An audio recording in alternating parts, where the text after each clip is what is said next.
after today's podcast, we're going to be talking about the subject of freedom of speech.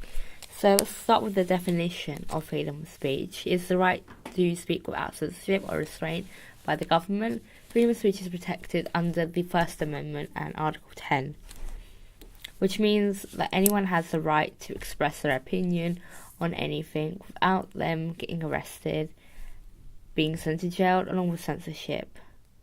You cannot advocate for freedom of speech and silence people who oppose your opinion and ideology. Let's take, for example, Milo Yiannopoulos' Dangerous Thought on UC Berkeley Free Speech Week, especially with the UC Berkeley Week, where you have people that were ripping down posters and Antifa protesting, which is, they're allowed to do that because they're protected under the free speech, the protesting part. But when you're acting upon violence onto people who are just waiting in the queue to see this person, then that is a breach. That's not protected under the First Amendment.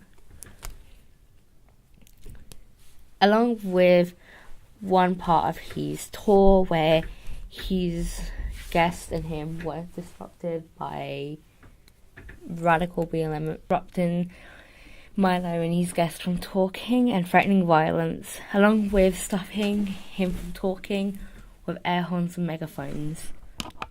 Another example of breach of freedom of speech would be Jordan B. Peterson, when he was having a calm discussion with a crowd about him not using gender-neutral pronouns to non-binary students at the university. There were a group of other protesters who were playing white noise over speakers to try and censor Peterson, along with blocking reporters. For example, Lauren Southern, former Rebel Media reporter, she was attacked by one of them, along with being covered in glitter by a co-founder of BLM Canada. And freedom of speech can be a hypocrite.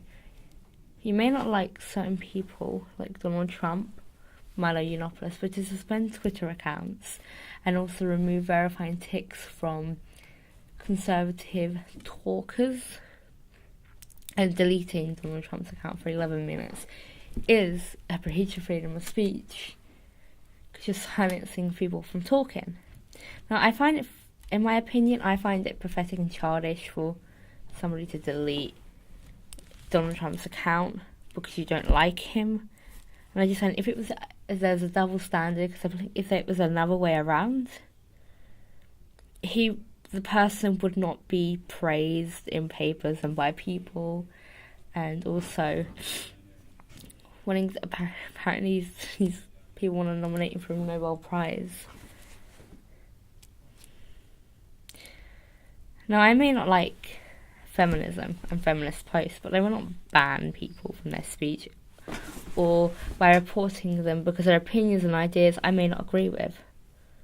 Now, I may not agree with certain subjects like abortion and children transitioning, but you cannot ban me and my ideas and flood my comment sections, comment at me or message me, calling me a bigot, a racist, a Nazi, a white supremacist, and all the other names people like to stuff. You can just ignore it, hide it, or log off your internet for once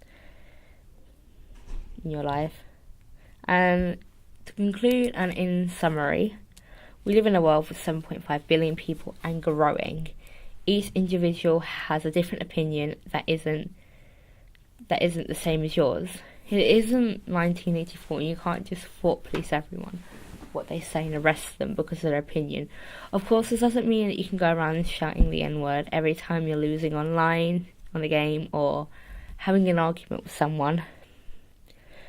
You have the right to express your opinions in debates, protests and online, just like Alex Jones has the right to say that the war is turning the frogs gay. Richard Spencer can say he wants an ethno-state. I have the right to say that I want abortion to be illegal, but it doesn't mean I can go out and shout at every woman going out of an abortion clinic a baby murderer. You have the right to you also have the right to express that Ruscom is a good content creator. Anyway, that's the end of today's podcast. I hope you enjoyed and have a great day.